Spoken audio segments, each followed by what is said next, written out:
Hello everyone and welcome back to another Roblox video. Today we are here on a game called Mage Tycoon. I've been having some fun on this game, alright, because I'm definitely more of a wizard. I've been having some fun on this game. It's got some pretty interesting powers, but it can be rather confusing because there are a lot of options to choose from, so it can be rather confusing which ones are good and which ones are bad. That's what I'm here for. But first, I want to talk about some of the features that this Tycoon does that I don't see in a lot of Tycoons, but I absolutely love. Alright? So we can go over to this big upgrades thing. So using this, you can upgrade yourself. So you give yourself more health, more speed, more damage, and increase the rate at which you get gems. Simple enough. So you can make yourself more powerful through playing by, getting gems. But that's not all. One thing that this Tycoon game has that I don't really see much is the ability to upgrade the Tycoons themselves. Because you see, once you finish them, get all the buttons, you can click Upgrade. And in exchange for gems, upgrades will buff your spells and armor, but make your Tycoon cost more. Right? It'll add a star, you can go up to 5 stars, that is the max. You can get really powerful with this. So yeah, I really love the Tycoon upgrade feature, because the thing is, at 1 star, all of these, I would say, are... Some of them are... No, there are definitely good Tycoons and Tycoons that are better than others. But at 5 star, every Tycoon can be good, alright? Whether it's got no stars or 5 stars, there are good Tycoons and there are bad Tycoons. It's just 50% strength increase is a 50% strength increase, alright? And I would say that they are around the same level, because so blood. Let's take blood for instance. If you had a level 5 person, blood is the weakest Tycoon in this game, alright? We'll go into which Tycoons are good and which Tycoons are bad, but a person who's really good at using blood, like really skilled with it, can, if they have it, they can definitely easily take down someone who has the same amount of stars in a different Tycoon if they aren't as skilled. Alright, so I would definitely say this game is more balanced. But like I said, there are some good options and there are some bad options. So yeah, I definitely love the upgrade feature.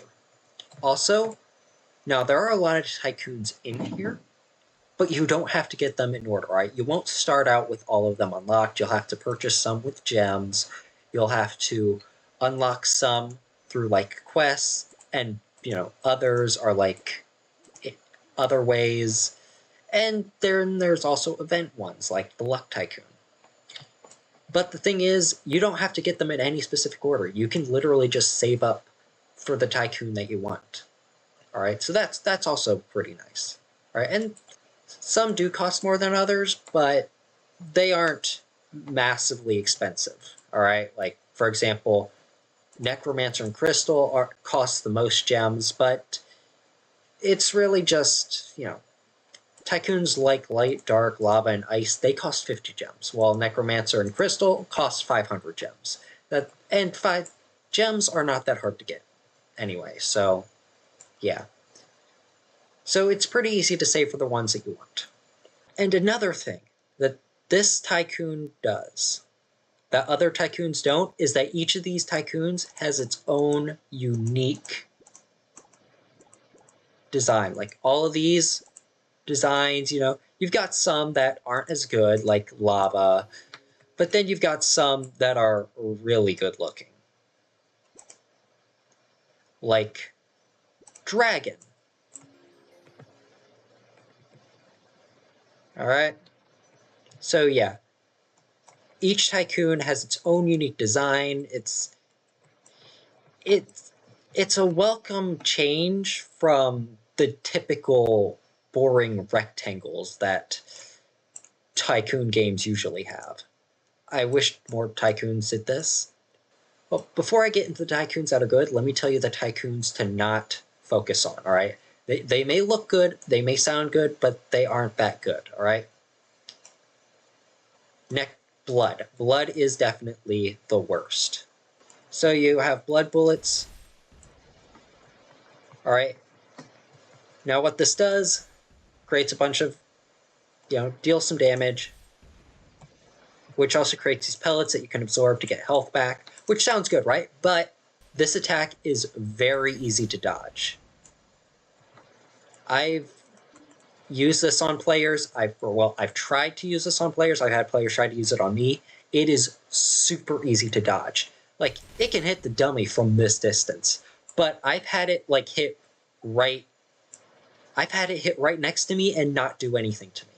So no, I would definitely say this move needs a buffed hitbox. Blood absorption is nice, but it only works if you can hit with blood bullets. Blood barrage, it's a close range ability, and it only really does something if you hit.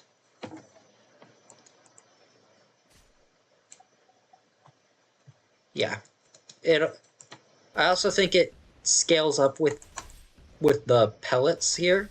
So like if you got more of them,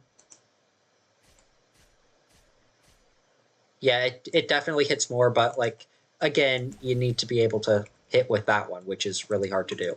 And then you have blood gattling, which is the only good move this one has, all right?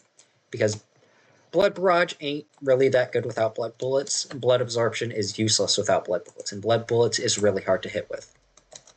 Oh.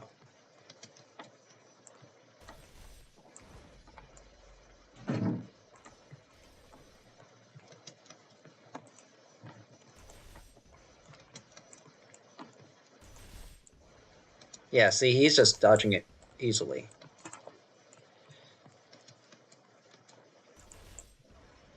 Now, he's also using Necromancer.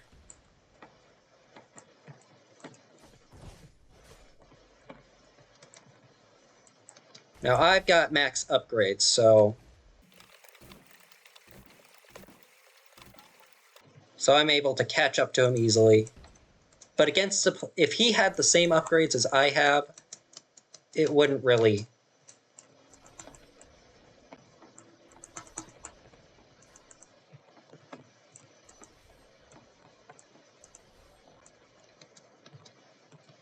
Yeah, even though he's far weaker than me, I was not able to kill him with blood.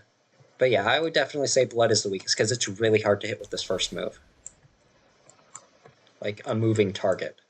Another one I would say is weak is the one that he was using on me, Necromancer. Now this one's a little bit better, but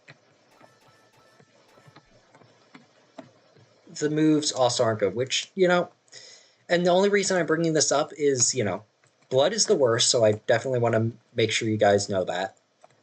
Necromancer is, like I said earlier, one of the most expensive ones for 500 gems.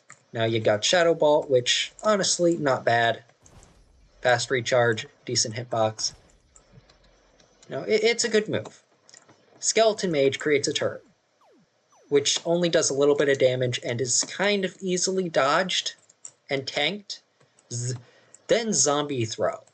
If this move was that good, if this move was any good, it would make Necromancer actually pretty good.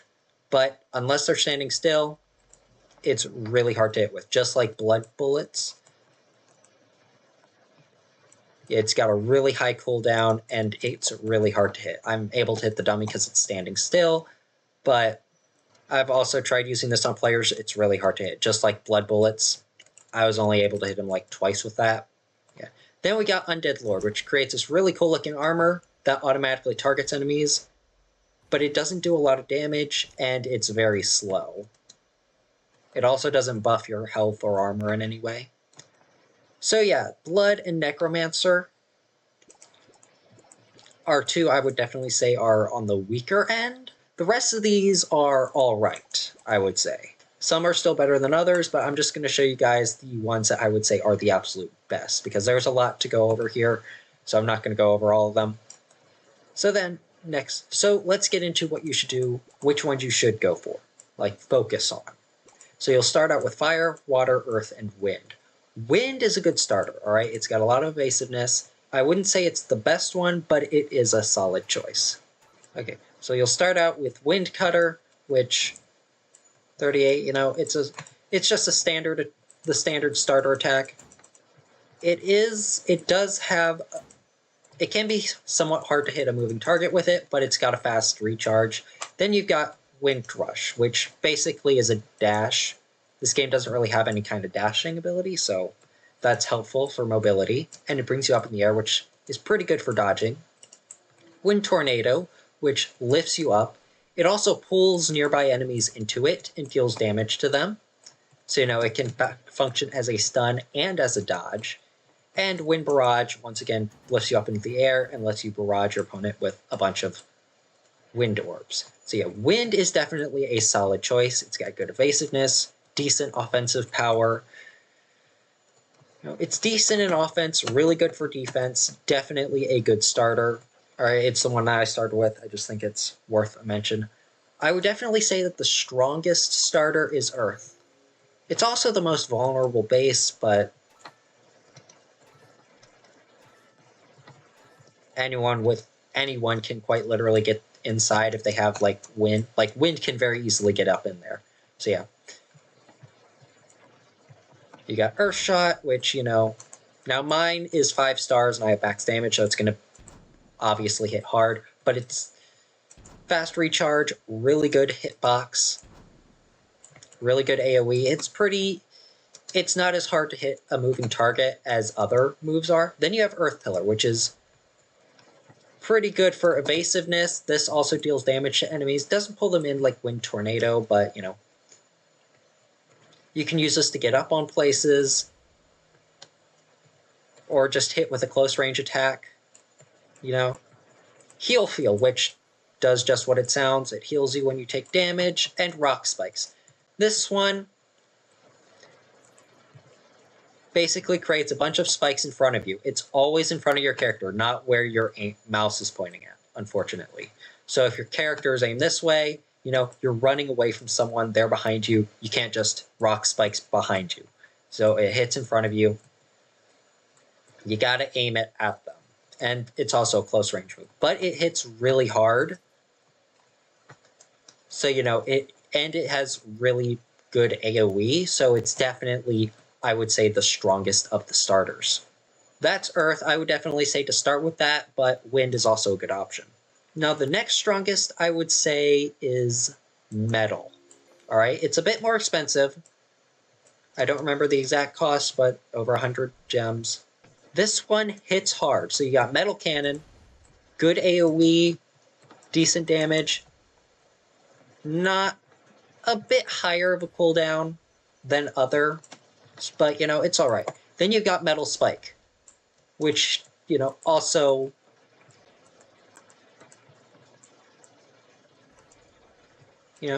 basically, it just summons a big spike where enemies are. And it's got decent AoE, Metal Flurry, which is a turret. Basically, anyone that's around that will take damage 5 times.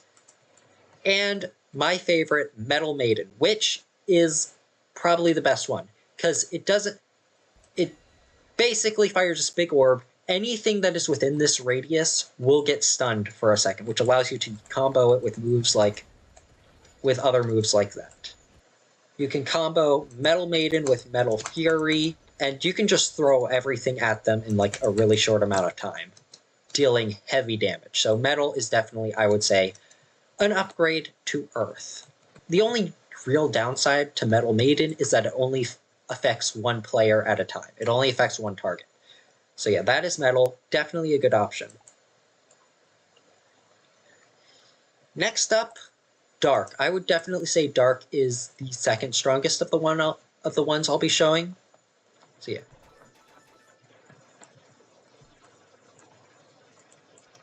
So you've got Darkness Blast, which basically summons a really quick recharge attack right where your mouse is.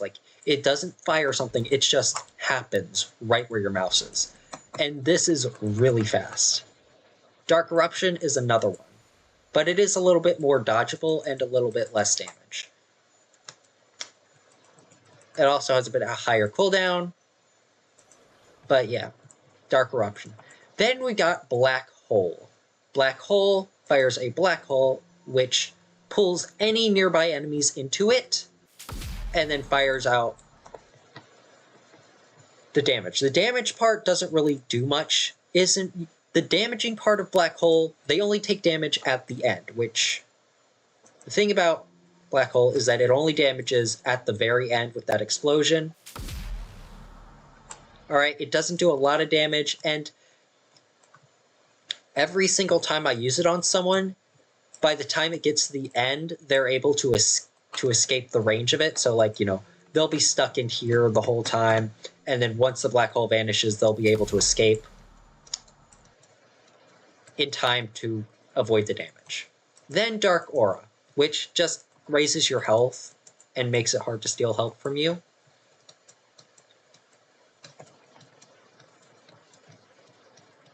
So, yeah. For several seconds, it makes you a little bit more tanky. Pretty nice. But yeah, definitely the strongest. This is definitely the most spammable Tycoon, because you can just Black Hole, then Dark Eruption, and then you can just hit him with Darkness Blast twice. And then while you're waiting for your Black Hole to recharge, you can just constantly spam Darkness Blast, you know? While avoiding them, Dark Eruption, Darkness Blast, Black Hole, Darkness Blast, Darkness Blast. This is definitely the cheapest, the easiest Tycoon to win a fight with. Well, second easy, I would definitely say, but yeah, Dark I would definitely say is the second strongest on this list. Next up, Lava. Lava I would definitely say is the strongest on this list that I'll be showing. Now, I've heard that some people think Lava is weak. It is not. So you've got Lava Shot, which fires a bolt of lava. Honestly, I definitely prefer Darkness's technique, because if there's something in front of you, it'll get blocked. Yeah, right there. Also has that much range. Lava Floor is the strongest technique. It's the strongest move this thing has. It literally carries this Tycoon up to the top, because you do that, it'll hit hard. As long as they are on the ground, it will hit hard. And alright, we'll just use it again. As you can see, it hit them multiple times for 34 damage, and that is with max defense. Like, this will one-shot early game players. Like, at my level, I can just one-shot most early game players. But yeah. And it's got a pretty decent recharge, less than, 8 seconds. Not bad. The thing that makes this one good is the near unlimited range. Yeah. It doesn't hit all the way across the map, but honestly, it's so big, the range is so wide, it doesn't even matter. And then you got Lava Eruption, which creates this. It's honestly doesn't hit right where you target it, but if you hit next to where they're going to be. But if you use it directly on a player and they try to escape it, they should take some of the damage. And then you got Lava Burst, which is similar, which is basically a stronger version of what Earth has with Earth Spikes. Yeah. Again, an attack you have to aim, hits in front of your character. But yeah. Lava Floor definitely carries this Tycoon to first place. Though I would definitely say Darkness is pretty close. But yeah. So yeah, that is Lava. Strongest Tycoon on this list. There is one Tycoon that is stronger, but it is the Valentine's Tycoon, apparently named Cupid. I don't have it, and you can't get it unless it's Valentine's event, so don't worry. Dark and Lava are also pretty strong. So yeah, those are the strongest Tycoons, like end game strongest, alright? The ones I would definitely say you should focus on most, because there are definitely some good Tycoons, like some honorary mentions. Let's look at them.